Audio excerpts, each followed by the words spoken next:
ఒకే ఒక డౌట్, మనం హైదరాబాద్లో ఉన్నాం కాబట్టి మనం సేఫ్లోనే ఉన్నామా భవిష్యత్ అయినా? హైదరాబాద్ సేఫ్లో లేదు. ఎందుకంటే హైదరాబాద్ దక్కన్ ప్లేటో. దక్కన్ ప్లేటోలో ఎత్తు పొలాలు ఉంటాయి, సహజంగా ఎత్తు పొలాలు ఉంటే పైనుంచి చెరువు కొండ మీద నుంచి నీళ్లు పడితే ఇక్కడ వర్షం కూడా ఎందుకు ఎక్కువ ఉంటుందంటే కొండల మీద అడవులు, అడవుల నుంచి అట్లా పై చాలా ఎత్తు మీద ఉంటాయి. మేఘాలు పోతుంటే ఈ చల్లగాలి వచ్చి మేఘాలు కరిగిపోయి వర్షం పడుద్ది. ఎంత వర్షం పడుద్ది?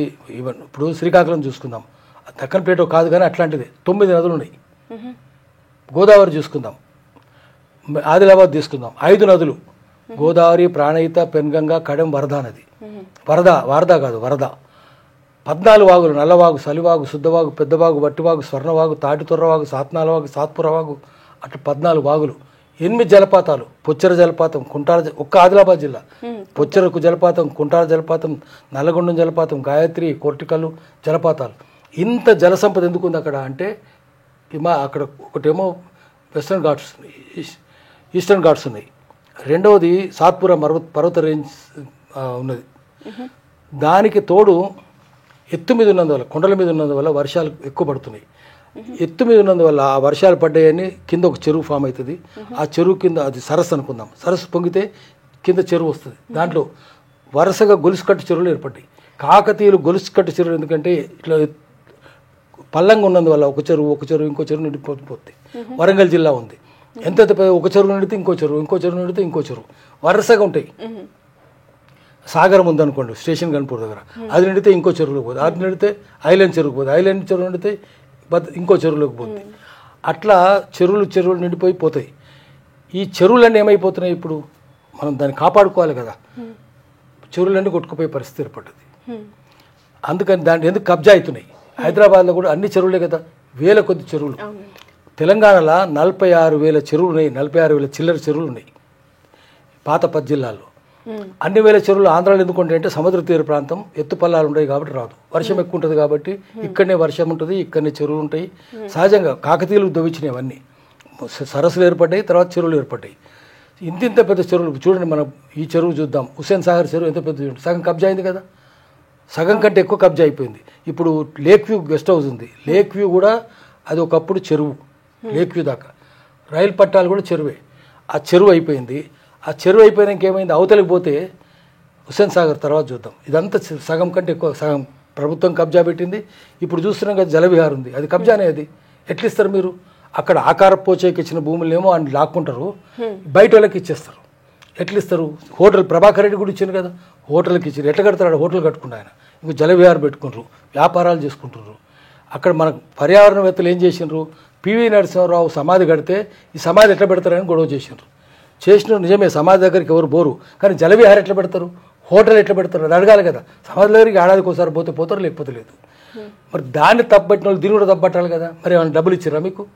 ఈ డబ్బులు ఇచ్చిన నోరు మూపించినాము. సో ఈ హుస్సేన్ సాగర్ కబ్జా అయిపోయింది, హిమాయత్ సాగర్ కబ్జా అయిపోతుంది, గండిపేట కబ్జా అయిపోతుంది. అటు పోతే ఇబ్రహీంపట్నం, అది ఇబ్రహీం కులే దొవ్వించిండు. హుస్సేన్ షావలి ఆయన అల్లుడు, ఆయన దొవ్వించింది ఇబ్రహీం కులే అల్లుడు దొవ్వించింది హుస్సేన్ షావలి. హుస్సేన్ షావలి దొవ్వించింది హుస్సేన్ సాగర్, ఇబ్రహీం ఖాన్ దొవ్వించింది ఇబ్రహీంపట్నం. అట్లా అన్ని చెరువులు కబ్జా అయిపోయినాయి. ఏమంటుంది కింద హైదరాబాద్లో ఏమైనా ఉందా? ఒక్కటి ఉందా? అన్ని పెద్ద పెద్ద బిల్డింగ్లు వచ్చినాయంటే అవన్నీ కబ్జాలే, ఒక్కటి లేదు దీంట్లో. అందరు లంచాలు ఇస్తారు, తీసుకొని పోతారు. అందుకనే ప్రభుత్వం సిన్సియర్గా చేయాలి. మధ్యన ఆపితే సమస్య అవుతుంది. ఆపితే మౌనంగా ఉన్నారంటే మీరు చెరువులు కబ్జా పెట్టిన వాళ్ళతో కుమ్మక్కైనట్లు లెక్క. Silence is connivance is betrayal is sin is punishable offence. అందుకని మీకు శిక్షలు పడతాయి, ప్రజలే శిక్షిస్తారు. ప్రజలు ఎడమకాలు చెప్పు తీసుకొని 32 పని రాలగొడతారు. అందుకని ప్రకృతిని కాపాడుకుందాము, చెరువులన్నీ కాపాడుకుందాము, కుంటలు కాపాడదాము. ఎందుకంటే సిటీ మనిషి ఉన్నాడు అనుకోండి, ఒక సిటీకి మనిషి అనుకుందాం, మనిషికి కిడ్నీలు కావాలి కదా. కిడ్నీలు ఏంటంటే చెరువులు. ఎట్లయితే మొత్తం మూత్రాన్ని వడపోస్తుందో చెరువులు మనిషి వర్షపు నీళ్ళని వడపోస్తాయి, భూమిలోకి పంపిస్తాయి. భూమిలోకి పంపిస్తే మళ్ళీ ఎండాకాలం మనం తాగొచ్చు. అవి కిడ్నీస్. అవి చుట్టూ తోటలు ఉన్నాయి. హైదరాబాద్లో చుట్టూ తోటలే కదా. ఎన్ని తోటలు ఉన్నాయి? ఒక బాగ్ కాదు, కుందన్ బాగ్, చందన్ బాగ్, 100 కొద్ది బాగులు కదా. ఆ బాగ్ అంటే తోటలన్నీ ఏమైపోయినాయి? తోటలన్నీ కబ్జా అయినాయి. తోటలు ఏంటంటే మనిషి లంగ్స్, అవి ఊపిరితిత్తులని కబ్జా పెడుతుంది. చెరువులన్నీ కబ్జా పెడుతుంది. అంటే కిడ్నీ పోయింది, ఊపిరితిత్తులు పోయినాయి మనుషులకు. ఇంకేం మిగిలినాయి? ఇంకేం మిగలేదు. ఇంకా రెండే నదులేంది? నదులంటే రక్తనాళాలు, అవి కూడా పోయినాయి, రక్తనాళాలు కూడా పోయినాయి. రక్తనాళాలు పోయినాక ఇంకా మనిషి ఉంటాడా? ఉండడు కదా. సిటీ కూడా ఉండదు. ఇవన్నీ కాపాడుకోవాలి, ఒకటి కాదు అన్ని కాపాడుకోవాలి. బావులీలు ఎంతెంత పెద్ద బావులు హైదరాబాద్ సిటీలో, ఒక బావులి కాదు, మహాలకా, చందా బావులి, దూద్ బావులి, ఇంజన్ బావులి, పుత్లి బావులి, హరి బావులి, ఎన్ని పెద్ద పెద్ద బావులు మామూలుగా లేవు. ఇప్పుడు మనం సెంట్రల్ ఇఫ్లు ఉంది, ఇండియన్ ఫారెన్ లాంగ్వేజ్ యూనివర్సిటీ ఉంది ఇఫ్లు. అక్కడ మహాలకా, చందా బావులి చూసేద్దాం, ఎంత పెద్దగా ఉంటుంది చూడండి. చెరువు కంటే పెద్దగా ఉంటుంది, చెరువు కంటే లోతుంటుంది, చాలా లోతు. మహాలకా, చందా కట్టించింది అది. నిజాం కాలేజీ పోతాం, నిజాం కాలేజ్ ఎంత పెద్ద బావులి ఉందో చూడండి. బావులి అంటే బావి అని, బావులి అనేది హిందీలో కూడా బావులియే, తెలుగులో బావుడి లేదా బావి అయింది, హిందీ మాటనే అది. బావి అనేది కూడా హిందీ మాటనే. అయితే ఇంత పెద్ద చెరువులు, అంత పెద్ద సైజు బావులీలు సిటీలు ఉండేవి. ఇప్పటికి కొన్ని మిగిలినాయి. కానీ ఏమైంది? బావులీలు పోయినాయి, తోటలు పోయినాయి, తర్వాత సరస్సులు పోయినాయి, అన్ని పోయి ఏమైంది? అన్ని పోయి అసలు మూసి అని చెప్తున్నారు. మూసీ నది మధ్యన వందల కొద్ది లారీలు ఆగుంటాయి, వందల కొద్ది టూరిస్ట్ బస్సులు ఆగుంటాయి.